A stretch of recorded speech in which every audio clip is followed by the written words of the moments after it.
Muy buenas tardes, estimados televidentes y radioyentes. Estados Unidos está viviendo hoy el segundo supermartes del proceso electoral en ese país, las primarias de los partidos demócrata y republicano, que pueden ser decisivas en la definición ya de los candidatos que lideren a ambos partidos de cara a la contienda de noviembre. De lo que ha sucedido hasta hoy, cómo está la situación en ambos partidos del poder y cuáles son las posibilidades reales de que esta noche se definan en el supermartes los candidatos, pues estaremos hablando con nuestros invitados al panel de esta tarde. Me está acompañando, como en las más recientes mesas sobre este tema, el doctor Jorge Hernández Martínez, director del Centro de Estudios Hemisféricos y sobre Estados Unidos, el colega Reinaldo Taladrí Herrero, periodista del Sistema Informativo de Televisión Cubana y de nuestra mesa redonda, y el doctor Luis René Fernández Tavío, profesor e investigador del propio Centro de Estudios Hemisféricos y sobre Estados Unidos. También me estará acompañando esta tarde, siguiendo las informaciones a través de la internet y las redes sociales, Jennifer Subizarreta Arias, periodista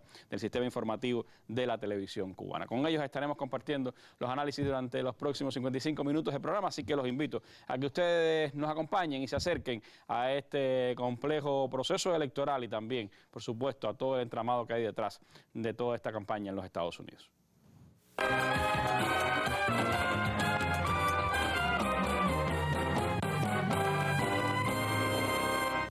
Bueno, como es habitual en nuestras mesas redondas, antes de hablar del tema de esta tarde, vámonos a la sección La Noticia del Día. Hoy el gobierno de los Estados Unidos ha anunciado nuevas medidas sobre viajes, finanzas y comercios con Cuba.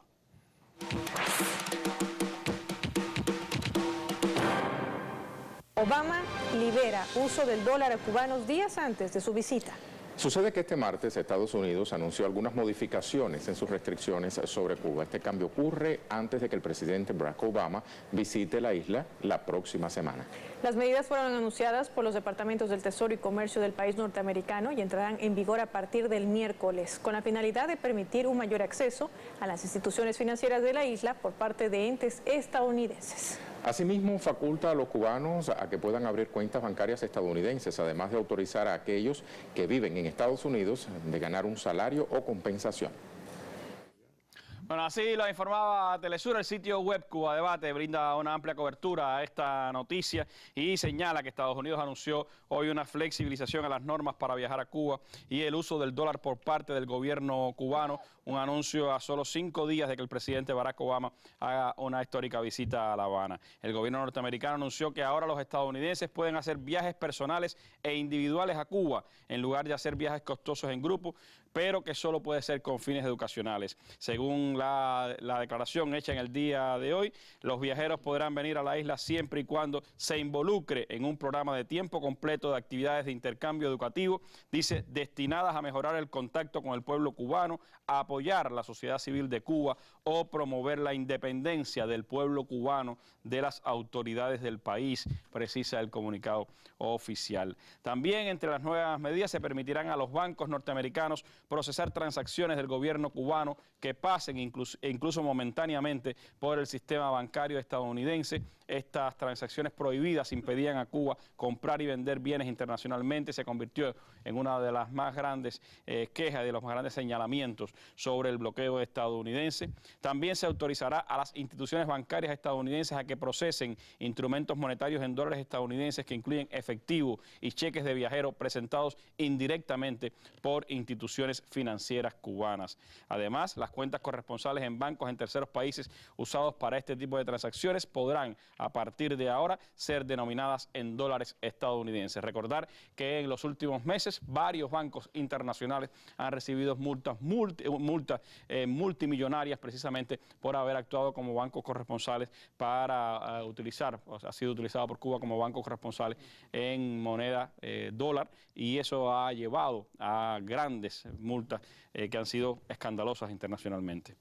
Del mismo modo, se dice que se le permitirá a los bancos estadounidenses a que abran y mantengan cuentas en Estados Unidos para que ciudadanos cubanos en Cuba puedan recibir pagos en Estados Unidos por transacciones autorizadas y que remitan dichos pagos de nuevo a Cuba, según explicaron los departamentos del Tesoro y el Comercio. Analistas dicen que esto facilitaría la contratación de peloteros y otros deportistas, así como artistas cubanos en Estados Unidos. Entre los anuncios de la jornada también se informó que la OFAC expandirá las autorizaciones para la presencia física en Cuba de oficinas y representaciones instituciones vinculadas a los llamados proyectos humanitarios o instituciones educativas y académicas que están autorizadas entre las 12 categorías de viaje a Cuba, y también la presencia de algunos negocios para exportaciones de artículos autorizados por el gobierno de Estados Unidos, incluso algunos que pueden ser ensamblados en el país. Según el comunicado, desde mañana también se permitirá la importación a Estados Unidos de software producidos en Cuba, además de la que ya se había anunciado de la importación de aplicaciones para móviles hechas en Cuba. Las nuevas regulaciones autorizan también que barcos de carga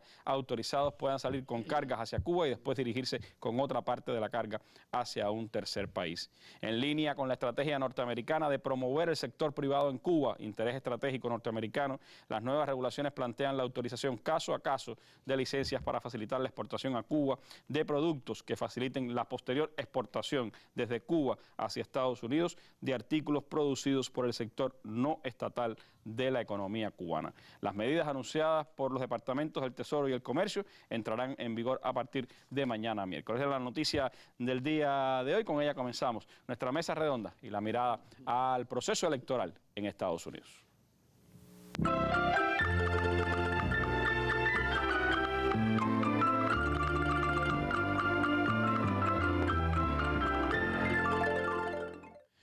Bueno, y como señalábamos, hoy es el llamado supermartes, el segundo supermartes de la contienda electoral. Ya vivimos uno a principio de este mes, hoy se está dando el segundo, que tiene varios componentes importantes, entre ellos las elecciones en la Florida, un punto clave dentro de las primarias del Partido Republicano. ¿Cómo ves la contienda de hoy, Taladrí? ¿Qué aspectos pudieran interesar más a nuestros televidentes y radioyentes? ¿Y pudiera ser definitiva o no, en tu opinión, lo que pase hoy en este supermarket? Esa yo creo que es la pregunta más importante.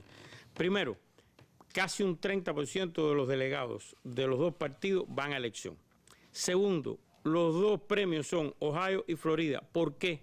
Porque en ambos casos se aplica el sistema que el que gane, aunque sea por un voto, se lleva todos los delegados del Estado. No se parten en proporción al porciento que uno saca en votación.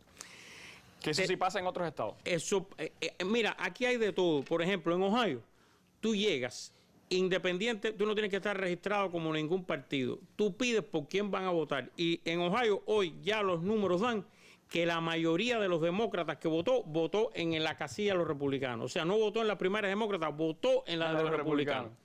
Para influenciar en esa elección. Esa puede ser una.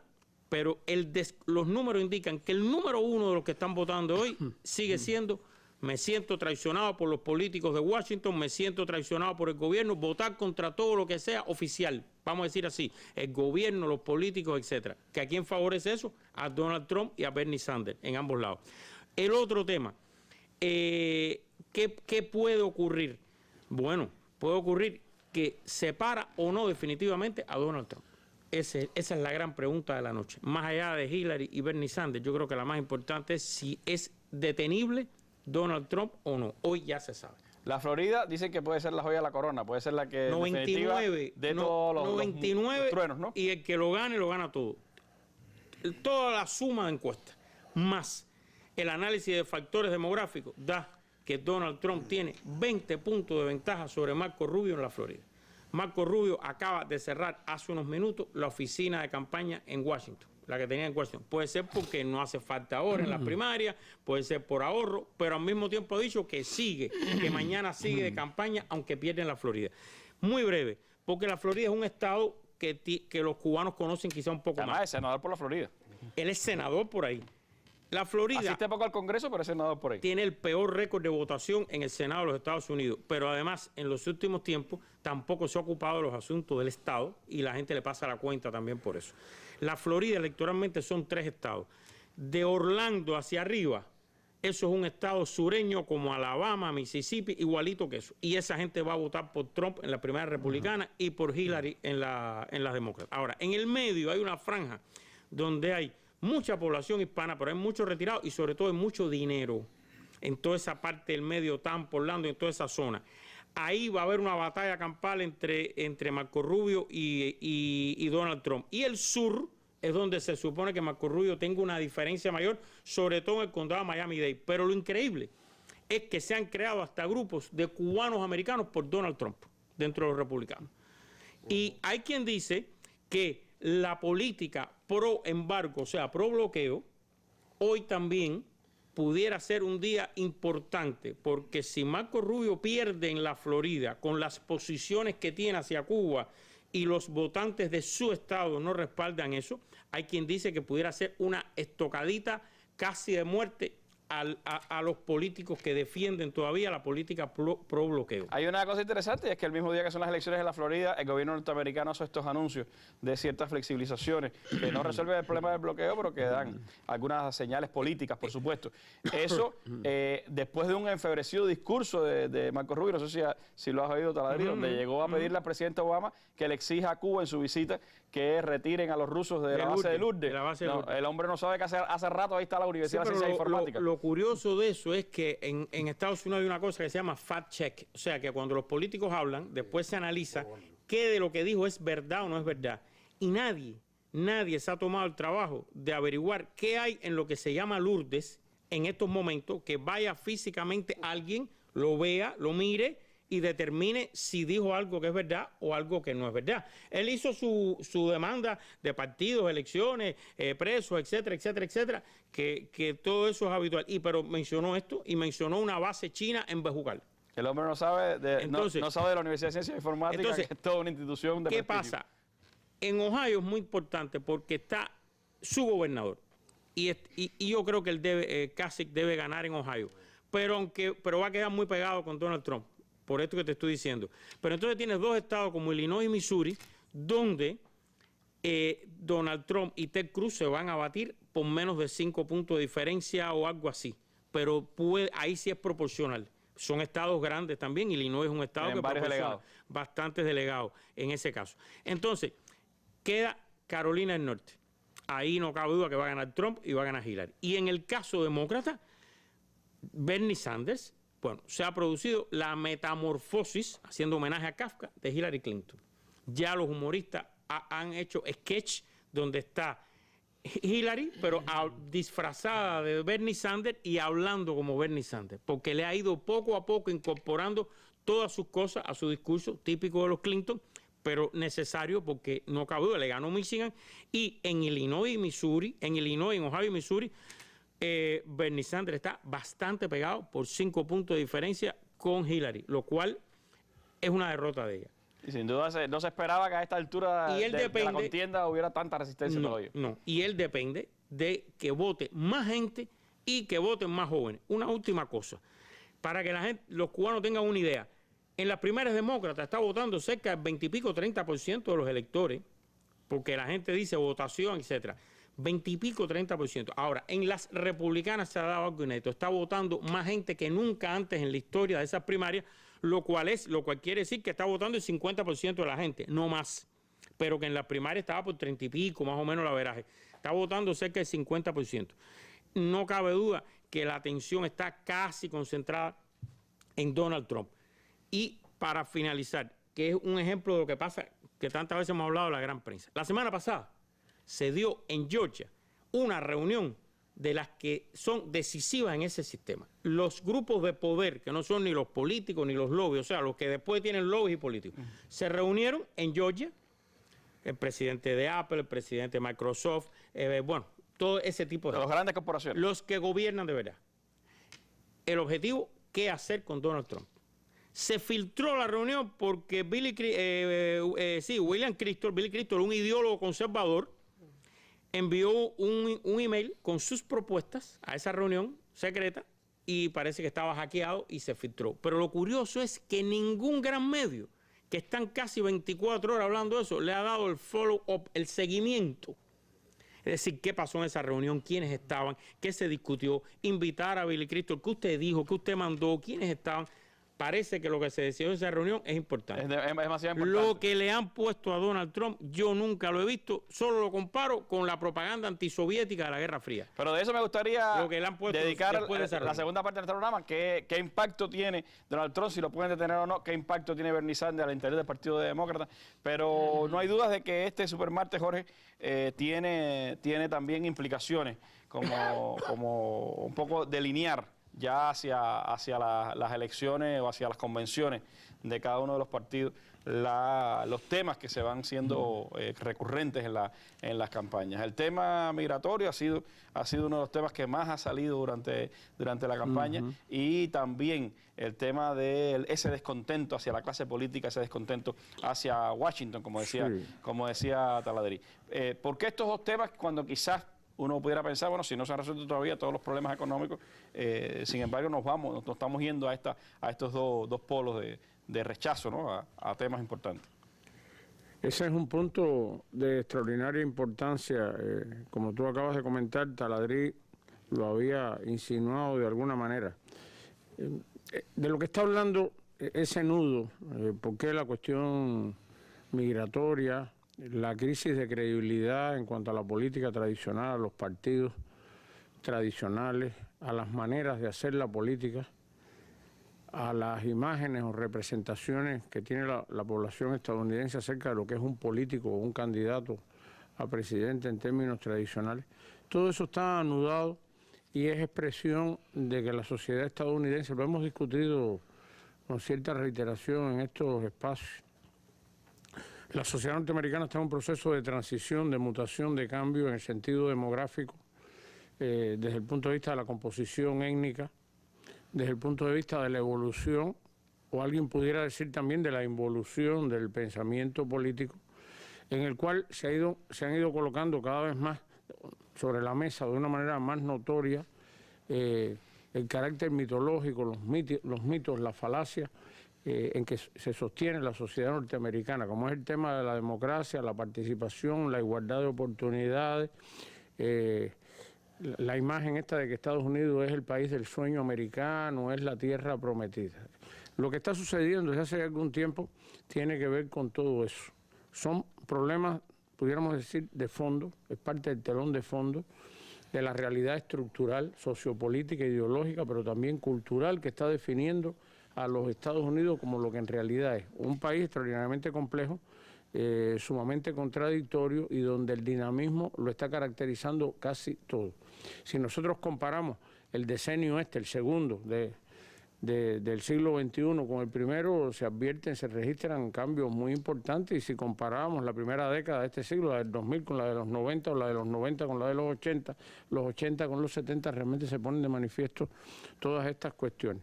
Y ahí hay una cuestión también trascendental, se pudiera decir, que es hasta qué punto las características que de manera regular definen a los procesos eleccionarios en los Estados Unidos, una vez más constatan que el patrón establecido para caracterizarlos es una realidad. En estos espacios también hemos hablado con mucho énfasis acerca de que en los procesos, en las contiendas electorales, sobre todo en las presidenciales, como es el caso en los Estados Unidos, muchas veces tan importante como la realidad misma es la imagen que se ofrece de ella. Por eso el espectáculo mediático, el show propagandístico, los continuos debates, todo eso, los mítines electorales televisados. Sí, entonces eso es parte también de lo que está en juego ahora. De un lado, decíamos, como un primer punto, ese telón de fondo, las cuestiones estructurales, las dimensiones de crisis, la incredulidad que ha dado lugar a que figuras que, como hemos calificado, han sido como contracorriente de lo establecido, hayan tenido una oportunidad, la figura de Bernie Sanders, que se define como socialista, socialdemócrata, y que de repente ha tenido una visibilidad que uno no hubiera esperado, o la figura de Donald Trump con todo lo que esto está implicando. Pero eso implicaría, en tu opinión, Jorge, un cambio en la cultura política dentro de la sociedad norteamericana, o es simplemente una cuestión coyuntural lo que se está dando? Yo creo que estamos sin duda alguna en una coyuntura, en una circunstancia. Taladrí calificaría esto como una afirmación salomónica, pero dentro de un cuadro de cambio cultural importante en los Estados Unidos, donde creo que es muy oportuno que lo hayas marcado, da la posibilidad de expresar esto, aunque sea como una hipótesis interpretativa. El liberalismo, que era esa gran corriente definitoria desde un punto de vista convencional en los Estados Unidos, se ha ido agotando. Algunos compañeros analistas, especialistas, dicen que el liberalismo fracasó. Nosotros nos ascribimos más bien a la idea de que el liberalismo se agotó, porque lo que fracasa se puede reconstruir, y este no es el caso desde nuestro punto de vista. Este viraje o este giro hacia una pauta crecientemente conservadora. Es un fenómeno que acumula ya como una treintena de años, que ha ido dejando un sedimento en un país que está teniendo una cosmovisión, una concepción del mundo un tanto diferenciada. En el marco que es regular en los procesos eleccionarios, esto es mucho más notorio. Todos los incidentes estos que han tenido en esta última etapa de los supermartes, que se viene a cerrar justamente quizás con el de hoy, es el súper de los supermartes, por lo que Taladrí caracterizó, porque están en juego un alto número de delegados, por la fórmula esta que se aplica, que le dicen el winner take all, ¿no? De que el ganador se lo lleva todo. Se lo lleva todo, pero también porque en los estados ya se hacía alguna alusión a esto, como Florida, Illinois, Ohio, el comportamiento no es ni típicamente rojo ni típicamente azul. Son estados que se les llama péndulo, ¿no? Péndulo, sí, hay una expresión en inglés como swing state, efectivamente, que depende más a veces de la coyuntura. Es muy importante también en este proceso la característica que tienen cada uno de los candidatos. Tal vez más adelante hablamos de eso además, pero es algo que está en juego. Y el otro elemento que tú apuntabas fue por donde iniciabas la incitación a algún comentario, alguna respuesta. Está la agenda de cada uno de ellos, o sea, los temas en que están trabajando, donde es muy notorio que la política exterior no es el gran protagonista por ahora. No ha sido para nada. La economía tampoco, por esta situación de relativa estabilidad, recuperación, mejoría, como se le quiera llamar, o como se le debe llamar desde un punto de vista técnico, pero en realidad es que en los procesos eleccionarios lo que se refleja en el bolsillo del contribuyente, del ciudadano, o lo que cae en el campo de las promesas, en el terreno de lo social, que es lo que más afecta a la ciudadanía, la educación, el empleo, la salud, todas estas cosas, eso han sido de alguna manera como los platos fuertes, y desde el punto de vista de la postura demócrata, que es la que ha estado en el gobierno con Obama a la cabeza durante casi 8 años ya que están concluyendo, eso es como una especie de talón de Aquiles, que se ha tratado de ir cubriendo con premura, con precipitación, por la carga de promesas no cumplidas desde el 2008.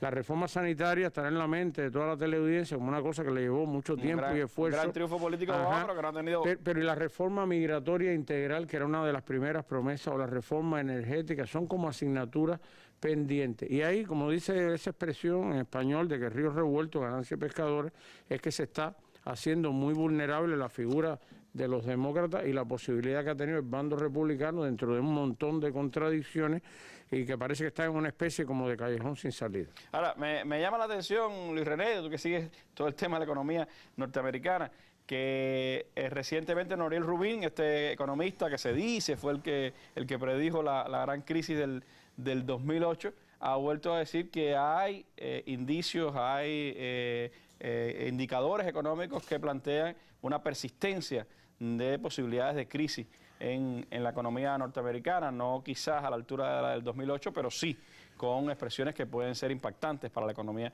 norteamericana. Sin embargo, no se habla del tema económico, no hay un plan económico, no hay realmente un debate sobre los asuntos económicos. ¿A qué pudiera responder esto? Bueno, yo creo que en realidad sí hay un problema económico latente, pero muy profundo, y se reconocen los riesgos que existen, que van desde la tensión en el asunto de la política monetaria, que se va postergando una decisión de incrementar las tasas de interés a un nivel determinado, y esto sí tiene implicaciones enormes, y de hecho solo el anuncio de la discusión o el informe de lo que se discutió en la Reserva Federal tiene un impacto de trascendencia mundial, en las bolsas, en China, en todas partes. Sí hay un riesgo real, hay una división ahí, y de hecho se supo, a raíz de algunas de esas discusiones, que había actividad política en torno a lo que se supone que es independiente, porque, al menos en la teoría y en lo que se pretende, la Junta de la Reserva Federal, que es lo que representa el Banco Federal, son bancos privados, son bancos de la Reserva con ciertas atribuciones, pero se supone que son independientes del gobierno, solamente el presidente los confirma o vienen de otra administración o los puede designar. Y sin embargo ahí hay un cuidado extraordinario en que ese no sea el factor desencadenante, pero puede serlo.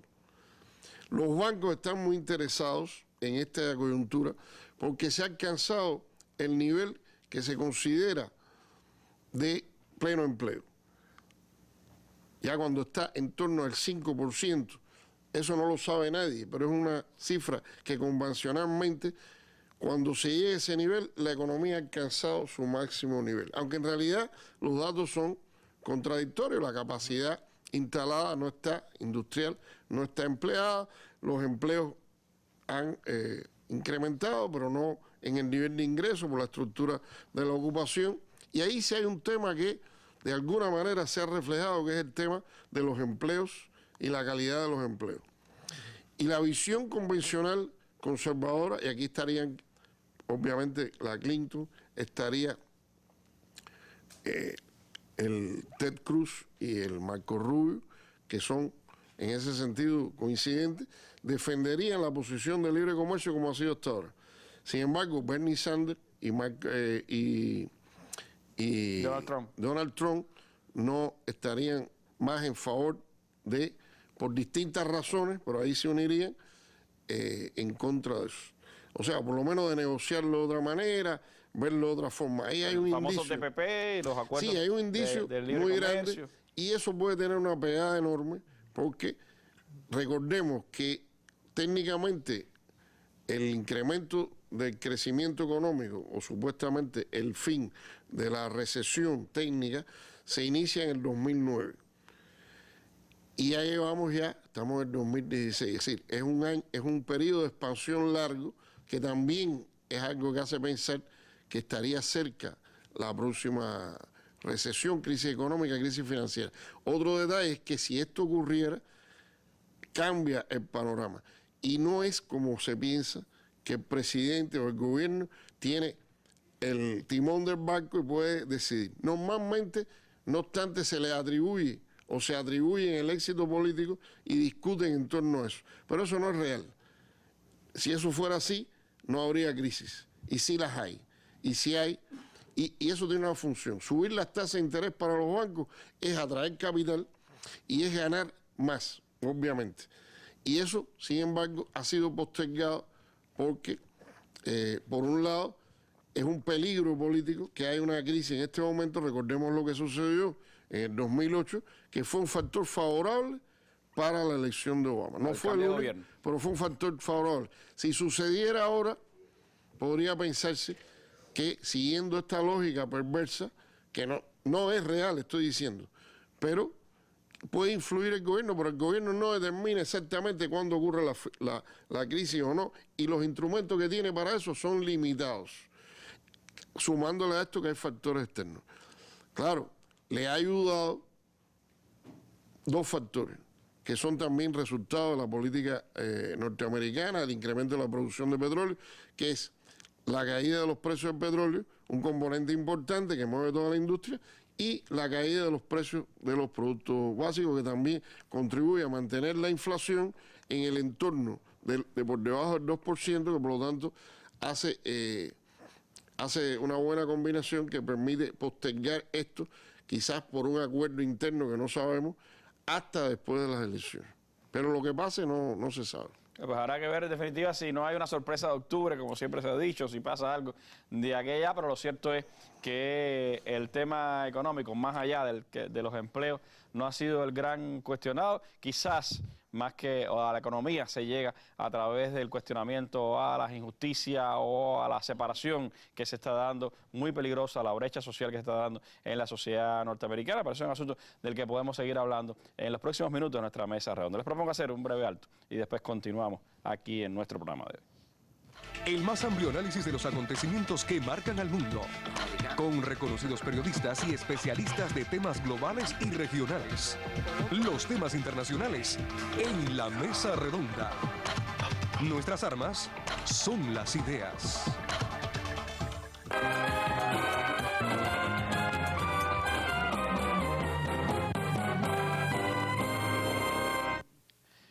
Bueno, les propongo ahora en nuestra mesa redonda ir hasta donde está Jennifer Zubizarreta, aquí en nuestro estudio. Ha estado siguiendo en internet las informaciones que se está diciendo sobre el supermartes, cómo va la contienda electoral en Estados Unidos. Así que nos vamos en nuestra sección de internet con Jennifer Zubizarreta.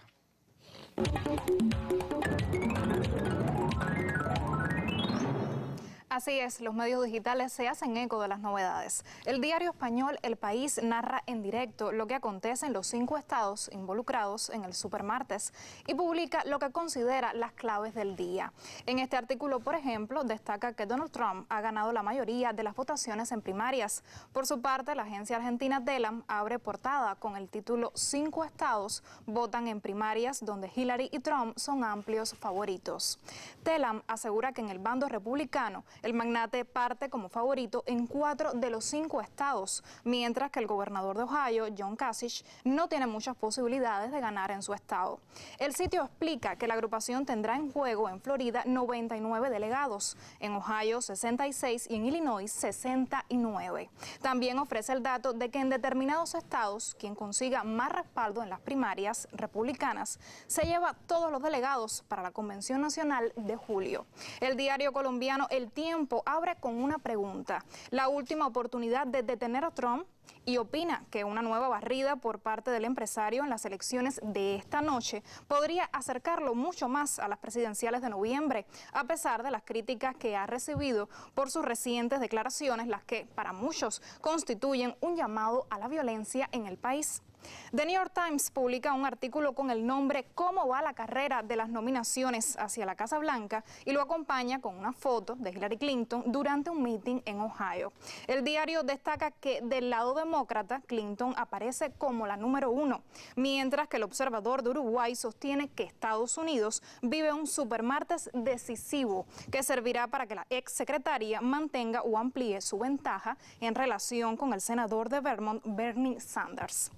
Por su parte, el diario español Diario.es asegura que aunque los electores demócratas de Florida están llamados a las urnas, el duelo Trump-Rubio continúa acaparando la atención, pues Rubio se lo juega todo en estas elecciones. Según el sitio digital, Trump estará esta noche en Florida para conocer los resultados en ese estado, mientras que la hora de la verdad le llegará a Rubio en un acto en Miami, su ciudad natal. Con esta información estamos cerrando la prensa digital. De vuelta a la mesa. Gracias, Jennifer. Este miércoles, en la Mesa Redonda, mirando a Latinoamérica. Los propósitos y acciones de la derecha oligárquica y sus medios en Venezuela, Brasil y Argentina y otros temas latinoamericanos serán analizados el miércoles en la Mesa Redonda que transmitirán Cuba Visión Internacional y Radio Habana Cuba a las 7 pasado meridiano. El canal educativo retransmitirá este programa al final de su emisión del día. Mesa Redonda. Nuestras armas son las ideas. Fígaro habla de la espera interna. Tengo un cable de AP que describe hoy la situación de los norteamericanos como desgarrados por la incertidumbre. Porque realmente están en la incertidumbre de cuándo se va a decidir la elección del presidente. Y aquí este cable dice que no se sabe todavía quién va a ganar las elecciones, ni hoy tan siquiera, y que existe la posibilidad de que pasen días o semanas sin que el país sepa quién será su presidente número 43.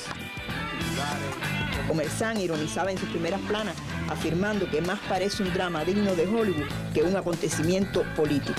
Y escribían, los principales candidatos tienen programas prácticamente idénticos y las elecciones en Estados Unidos dejan poco a poco de ser un acontecimiento político para pasar al terreno del show business. Todo esto que se hizo, el fraude, la presión y el engaño, se hizo antes de que la gente entre al colegio electoral. Cuando la gente entra al colegio electoral y vota, ya está hecho el fraude, la presión y el engaño. Ya eso pasó. Por tanto, lo que se trata es que el resultado, cuando la gente entre, sea fraudulento. Entonces, usted puede contarlo de la forma que usted quiera, los tipos de conteo que quieran. El conteo es muy difícil, que no dé otra cosa que ratificar el fraude que se cometió antes del acto electoral. Usted lo vio aquí, en la Mesa Redonda.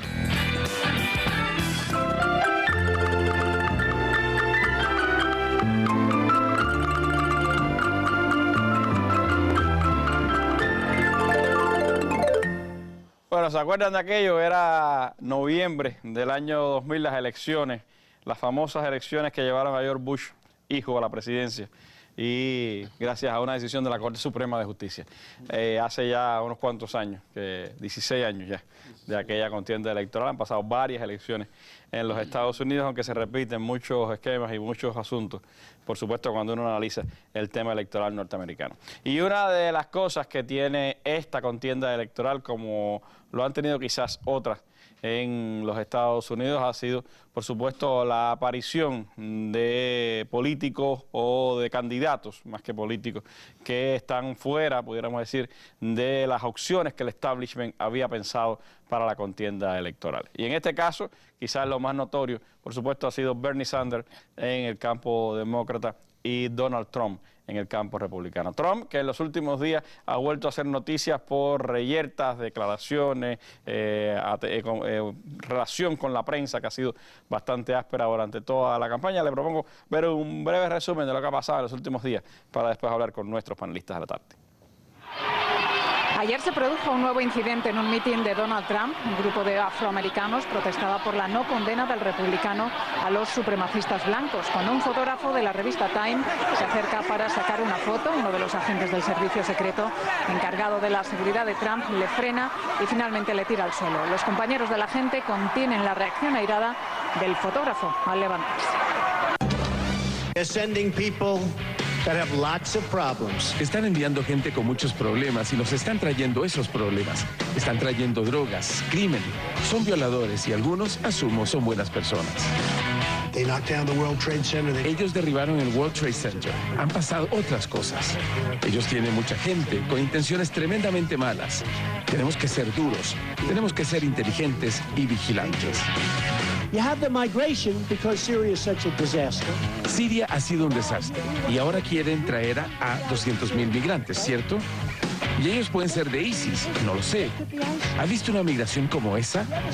Todos son hombres fuertes, bien parecidos, ¿viste? Hay muchos hombres y casi no hay mujeres. Y yo me pregunto, ¿por qué ellos no luchan para salvar a Siria? ¿Por qué están migrando hacia toda Europa? La prensa es la gente más deshonesta. Son realmente gente deshonesta. Te digo, son repugnantes. Ahora el pobre hombre, tienen que verlo. No sé qué es lo que dice, no lo recuerdo. Él sí, pero yo no lo recuerdo. Esto fue hace 14 años y ellos no se retractaron. Este viernes, la campaña del aspirante republicano pospuso un acto de campaña por motivos de seguridad. Tras el anuncio, en la Universidad de Illinois ocurrieron varias peleas entre seguidores de Trump y manifestantes que rechazan sus propuestas. La policía de Chicago desplegó un operativo para restaurar el orden. Hubo 5 arrestos. Durante los actos de campaña de Trump, la expulsión de manifestantes que interrumpen los discursos del aspirante se ha vuelto una constante. Bueno, en un reciente análisis que hacía en el diario mexicano La Jornada, el destacado analista Alfredo Jalife Rame decía que Donald Trump le recuerda un poco a Samuel Huntington, el hombre del choque de civilizaciones. Dice, lo diferente es que a Huntington lo adoraban los del Pentágono y los grandes consorcios del poder. A Trump una parte de ellos lo odia, pero recuerda que Huntington fue tan racista que llegó a preguntar si Estados Unidos sería lo que es hoy en día si en los siglos XVII y XVIII no hubiera sido colonizado por protestantes británicos, sino por católicos franceses, españoles o portugueses, decía Huntington. Y un poco eso me lleva a preguntarle a Jorge Hernández, ¿cómo seguir entendiendo este fenómeno de Donald Trump? Hemos visto esa recopilación que nos da la medida de un poco de quién es este personaje. ¿Cómo entender que un hombre como este pueda hoy ya prácticamente casi estar a punto de llegar a la convención como el candidato previsto a la nominación? Cualquier cosa puede pasar en la convención, de eso en algún momento lo haremos. Pero ¿cómo es posible entender ese fenómeno que se sigue manifestando en la política norteamericana con tal fuerza? Bueno, sí. Es un hecho que encaja en la caracterización que intentábamos exponer en un comentario anterior. La sociedad estadounidense está en un proceso de giro, de cambio, de transformaciones, donde los elementos culturales se van inclinando cada vez más en favor de una visión conservadora que intenta rescatar, y este es el punto de contacto principal con la obra de ese politólogo Samuel Huntington que tú estabas mencionando, que escribió un libro muy reaccionario titulado ¿Quiénes somos? Lo más conocido fue uno de los capítulos que se tradujo y se divulgó en español en un montón de revistas que se llamaba El Desafío Hispano, donde intentaba persuadir a la sociedad norteamericana que la cultura esa del WASP, el White Anglo-Saxon Protestant, el blanco anglosajón protestante y de clase media, que es como la espina dorsal, la columna vertebral del sistema desde el punto de vista cultural, no niega que hay una gran oligarquía financiera, una gran burguesía monopolista ni nada de eso, pero desde el punto de vista de las ideas, eso que trasladan las series y las películas, ese hombre reaccionario de clase media, y de alguna manera lo que anticipaba Huntington, pero con razón tú marcaste un matiz de diferencia, que era un ideólogo establecido, un hombre del establecimiento, del establishment republicano, consagrado y respetado ante todo el mundo, pero era un mensaje muy similar. Este hombre, en todo el ataque que hacía, muy parecido al de Trump contra los inmigrantes mexicanos, terminaba el artículo de una manera muy cínica o sarcástica. No sé cuál sería la mejor palabra, porque él mismo se pregunta al finalizar aquel libro Huntington. Entonces, esta idea de que somos el país de la igualdad de oportunidad, el sueño americano terminó y nos despertamos. Y él mismo respondía, no, lo que pasa es que ahora hay que soñar en inglés. Y daba un mensaje extraordinariamente conservador, pero dentro de las reglas de un lenguaje académico, cuidadoso, sin las estridencias que tiene este personaje, con un fuerte lenguaje y acento populista, el populismo estadounidense, aquel que respaldó, muy ajeno a lo que es el populismo latinoamericano, al populismo ruso, que es muy típico de los sectores que nutrieron, por ejemplo, el surgimiento del Ku Klux Klan, de aquellos sectores que defienden el derecho a portar armas a miembros de la Asociación Nacional de Rifles. Ese es Donald Trump. Este fenómeno estaba prefigurado desde el surgimiento del Tea Party. Es probable que los radioyentes y teleoyentes tengan esto de alguna manera olvidado o sumergido ahí, pero hay que recuperarlo, porque era un movimiento de extrema derecha que se movía al interior, pero también por fuera del partido republicano, y que la idea que sostenía el Tea Party precisamente hacia dónde se dirigía o contra quién, contra el gobierno. Y paralelamente estaba aquel otro movimiento que era una expresión en Estados Unidos del fenómeno que venía de Europa, de los indignados y eso, que se conoció como Ocupa Wall Street, que era un movimiento también de reacción e indignación. Fueron movimientos o expresiones ideológicas relativamente efímeras, se pudiera decir. En el caso de Ocupa Wall Street tuvo una extensión dentro de la geografía estadounidense mayor de lo que algunos esperábamos, tuvo más permanencia de lo que algunos también calculábamos, y fue como que evaporándose o diluyéndose. Pero lo importante es que fue un movimiento como contracorriente, sí, como antisistémico. Que un poco es parte del caudal de Bernie Sanders. Ajá, exactamente, por una parte. Y en el caso de Trump estaba como que anticipado en lo que representaba el Tea Party. Entonces, yo creo que eso hay que colocarlo dentro de todo este escenario, el hecho de que es un lenguaje y una postura que está desbordando todo lo esperado y que arranca aplausos y que le da popularidad, y que precisamente por la coyuntura específica en que estamos, pero con ese telón de fondo de giro en la cultura política, es que es posible que tenga viabilidad este personaje, ese hombre tan perverso, y que se pueda convertir incluso, es una posibilidad, no somos adivinos, en el candidato del Partido Republicano en las convenciones del verano. Y eso estaría expresando entonces que en efecto hay muchas más razones de las que hemos analizado hasta ahora para preocuparnos por el futuro de los Estados Unidos, y este fenómeno tan de derecha no solo se expresa en lo interno. Lo más negativo es que tiene también una expresión internacional. No, hacia todos lados hay expresiones del gobierno chino con preocupación por expresiones de Trump sobre el manejo de la economía, hay expresiones también de otros gobiernos, y en estos días uno de los chistes más famosos en las redes sociales era un abrazo del presidente Obama con el primer ministro canadiense Justin Trudeau, y Obama le decía, bueno, si gana Trump, resérveme un espacio en Canadá, ¿no? Es uno de los chistes que se ha hecho virales en la prensa norteamericana y en las redes sociales, sobre todo, y que es parte de un movimiento que se está dando en Estados Unidos, de gente que dice, yo me voy para Canadá si Trump es el presidente. Pero hay, por ejemplo, leía de Wall Street Journal, Luis René, y había un artículo que lo titulaba Los hombres blancos enojados, el motor de Trump y de Sanders.